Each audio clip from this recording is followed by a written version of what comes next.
জাতীয় ঐকমত্য কমিশনের সহসভাপতি ও সংবিধান সংস্কার কমিশনের প্রধান অধ্যাপক আলী রিয়াজ জানিয়েছেন, নির্বাচন ও সংস্কার প্রক্রিয়ার মধ্যে কোনো সাংঘর্ষিক বিষয় নেই। তিনি বলেন, নির্বাচনের একটি টাইম টেবিল তৈরি করার চেষ্টা চলছে, তবে এখন পর্যন্ত তা আনুষ্ঠানিকভাবে প্রকাশ করা হয়নি। ডিসেম্বর মাসে নির্বাচন আয়োজনের বিষয়ে প্রধান উপদেষ্টা ডক্টর মোহাম্মদ ইউনূস আগেই ইঙ্গিত দিয়েছেন, যা সরকারের পক্ষ থেকেও বারবার বলা হয়েছে। আমি মনে করি খুব শিগগিরই নির্বাচন নিয়ে আরও সুস্পষ্ট সিদ্ধান্ত আসবে।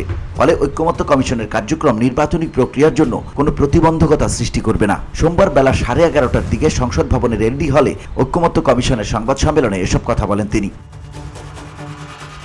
আলী রিয়াজ আরও জানান, রাজনৈতিক দলগুলোর সঙ্গে আলোচনায় কমিশন প্রস্তুত রয়েছে এবং এই সংলাপ আনুষ্ঠানিক ও অনানুষ্ঠানিক উভয়ভাবেই এগিয়ে নেওয়া হবে। মালয়েশিয়ান প্রযুক্তিতে তৈরি অত্যাধুনিক cleaning machine modern vacuum cleaner যে কোনো ধরনের ধুলো ময়লাকে পরিষ্কার করে ঘরকে করে তুলুন চকচকে ও আকর্ষণীয়। Modem, brand of luxury. তিনি বলেন, আমরা শুধু রাজনৈতিক দলগুলোর মতামতই নয়, সাধারণ নাগরিকদের মতামতও জানতে চাই। এজন্য শিগগিরই একটি ওয়েবসাইট চালু করা হবে, যেখানে জনগণ তাদের মতামত দিতে পারবেন। সংবিধান সংস্কারের জন্য অধ্যাদেশ জারি করা যায় কিনা এমন প্রশ্নের জবাবে আলী রিয়াজ বলেন, বাংলাদেশের অতীত অভিজ্ঞতা বিবেচনায় রেখে আমরা সংবিধান সংশোধনের বিভিন্ন প্রক্রিয়া পর্যালোচনা করেছি। রাজনৈতিক দল ও নাগরিক সমাজের পক্ষ থেকে যেসব প্রস্তাব এসেছে সেগুলো গুরুত্ব দিয়ে দেখা হয়েছে।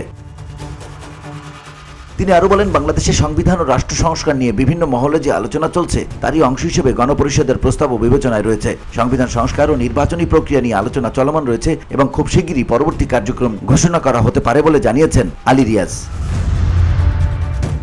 VOD Bangla news desk.